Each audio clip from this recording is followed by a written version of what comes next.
Ever wonder where Tropicana got its name? The tropics. And every time you enjoy a glass, you're not just drinking juice, you're taking a trip. Stepping into sunshine and embarking on a flavorful journey into the tropics where ripe fruit is crafted into wildly delicious juice. And the best part? No passport required. Tropicana. Give life some juice.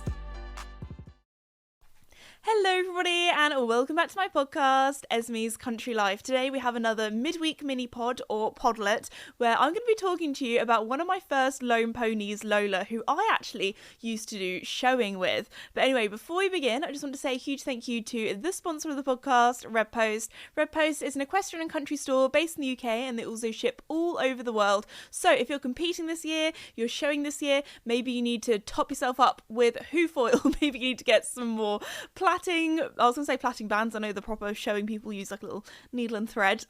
Again, before we get in, I'm going to be talking about showing today, but again, my very, very novice level of showing that I used to do back in the day.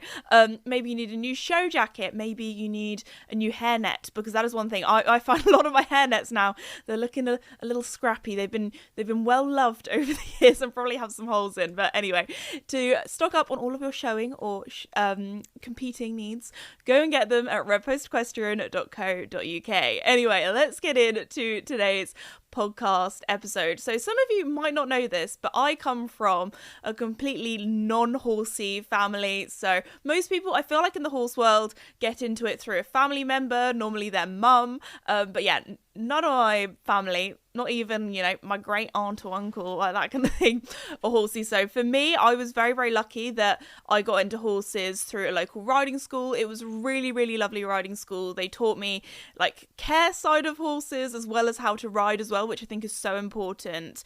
But I did actually, somebody that did know about horses that we kind of knew of was my hairdresser actually, which is a little bit random, but as you do as a small child, I was that small child that talked about horses all the time. So if anybody else was interested in horses, you best believe I would chew their ear off and ask them lots of different questions. So anyway, we actually came to a bit of an agreement where I actually got to ride my hairdresser's horse. Well, actually, she was a pony. So one of my first lone ponies, her name was Lola. She was a bay mare. She was like a bright bay. She was also a Welsh Section A. So the plan was my hairdresser's grandchildren were going to ride her when they were old enough, but they were still like, tiddly toddlers. And at the time I was about 7 or 8. So this was before Mickey, before I had my own pony. I'd just been, riding at a riding school basically. So what was really lovely is that I got to ride Lola. Now, little context about Lola. She was also 7. I remember, because we were both 7 at the same time.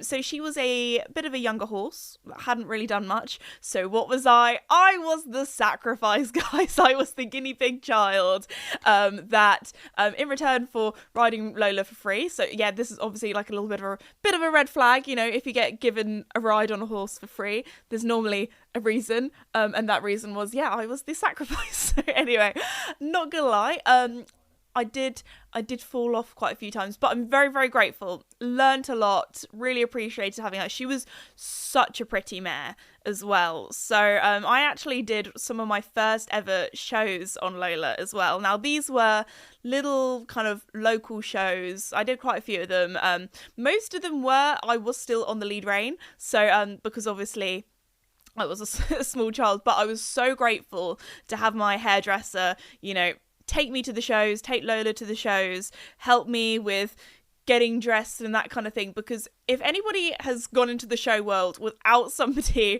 that, can hold their hand and tell them all the things, it can be quite daunting because I feel like there's a lot of rules. There's a lot of different things and boxes to tick. So I remember one of the most bizarre things that I remember learning was obviously for the kind of tack and turn out, the pony has to be beautiful, the tack has to be clean.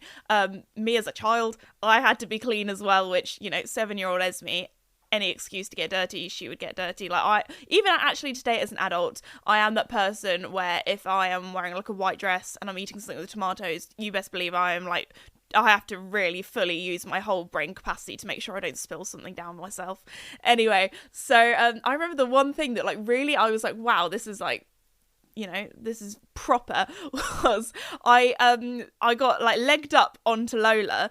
And then but I had no shoes on. You might think, Esme, that's really bizarre. Why do you not have any shoes on? Because I had to clean my boots and make sure the underneath of my boots were clean, didn't have any mud on, and then put my boots on while I was on Lola. And I remember being like, wow, okay, this is the real deal. Take me toys. Not quite, but no, I was very grateful for my hairdresser for teaching me all of that. Also, back in the day, some of you might not know this, but I used to do ballet. So I remember, having like, they were like, oh yeah, you need to wear a hairnet. And I thought it was a ballet hairnet. And they're like, no, you have to have a proper horse riding hairnet. And I remember looking at this thing being like, oh my gosh, I'm gonna look like a dinner lady. Like, what is this?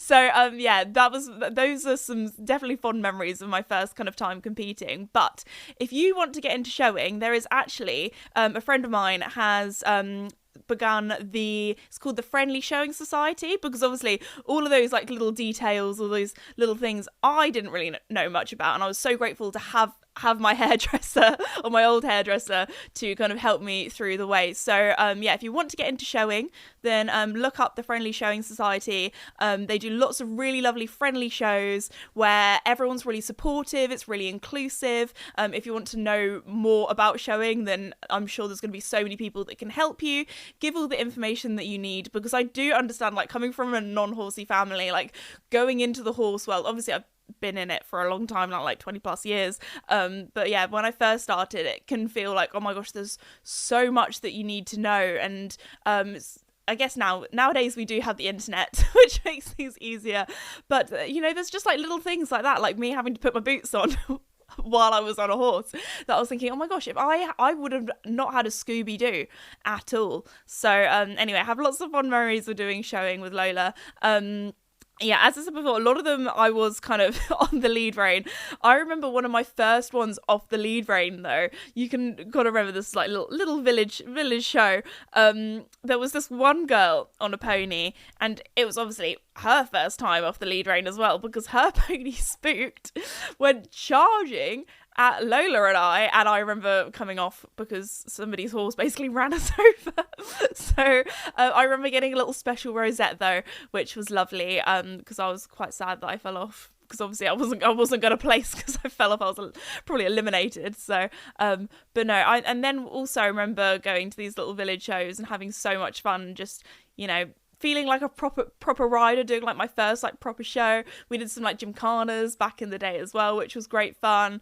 Lola definitely was like not the speediest, but she was the prettiest. So if it was one where I was just on the lead rein walking around, normally we would come home with a rosette. But the little gymkhanas, which is like little mounted games kind of games, we weren't normally the speediest on those ones, but we had great fun. And I have lots of really fond memories from my showing days. I did actually, goodness, a few years back, I did some showing with Casper, bless him, because Casper is technically, he is I don't think he's not a registered Connemara, but he's, got a little Connemara passport. Now Casper, bless him, he is lovely, but he does not have the best conformation. He's not built for the showing life. Back in the day doing show jumping with him at Pony Club, he was elite, he was amazing. If you don't know much about Casper and I's story, I got him again as a 7-year-old, very young horse that I've kind of trained up and produced myself. He was not the easiest when I first got him when I was about 12, but he came good in the end, and we did a lot of show jumping together. But for fun, I thought, you know what, let's enter him into little local show, do some local shows with him. He was great, but he just didn't have the best conformation, because Casper, he is built like a sausage dog, basically. He has a very long body for his leg size and neck size and everything. So as a put together horse, the showing life wasn't quite for him. We were also normally a bit too speedy and maybe a little bit out of control when doing the hunter classes, but we really did enjoy doing them. We had some fun doing that as well. Actually, back in the day when I got Mickey, he wasn't really like a show pony, bless him. He's lovely, but I remember every year we would go to one of our local shows, and every year we would win the tack and turnout for the village kid, because I would be the only kid in the village that was horsey. Because I don't know if anybody else is like this, but my childhood growing up, I was the only girl in the village. all of the other kids were boys and they were all friends with my brother, so I was obviously friends with them as well, but I was the only girl and I was the only one into horse riding, so every year I would win by default because we would do this class and it was the best pony turned out by a child. And let me just say, there was no fighting over if my parents had helped me or not, because for the class the child had to be the one that cleaned the tack, get the pony ready. I definitely they could tell that I'd definitely done it all myself because I had these, bless him, Mickey, back in the day, he had these like golf ball sized plaits, and his tack probably had some like missing bits on, I don't know, but bless him, he was such a lovely, sweet, easy first pony. When Lola, she was really pretty, but she was a little spooky and, little getting used to the show world because she was so young, hadn't really been there and done it. Again, I was a guinea pig child. When Mickey, bless him, he was so sturdy, so sweet, just so easy, but he didn't quite have the show vibe. He didn't have the show look, bless him. He wasn't, let's just say he was a bit of a Marmite character. People either loved him or hated him. Normally the judges hated him, but all my friends loved him because he had like the biggest personality and was so fun. But yeah, no, I have lots of really fond memories from my showing days back in the day, and I do think showing is a great thing, especially for like young horses. So if you want to get them to a show where it's a little bit more of a party, there are a lot more horses there, it's a little bit more exciting, especially like the lower level shows, or the Friendly Showing Society, they can help you out. They can make it a really positive experience for you and your horses if you want to get into showing, get into competing and things. But anyway, that is my little anecdote on showing back in the day. Haven't really properly done showing since. I am nowadays more of a dressage rider and show jumper, but you never know. Little Duke, again, he probably doesn't have the confirmation, but we could do some, little mountain and moorland classes in hand with him. I don't know. I feel like he would be very excited, but could maybe too excited. Maybe I'd have to lunge him at home before we take him to, burn off some steam. Because Duke, he loves, actually, we've got a little track system in our paddock at the moment. He loves zooming around there. So anyway, there we go. On that note, I'm going to wrap up today's midweek mini pod or podlet. I really hope you've enjoyed it. Thank you so much to Red Post for sponsoring the podcast, and I'll see you all on Saturday for a feature length episode. Bye.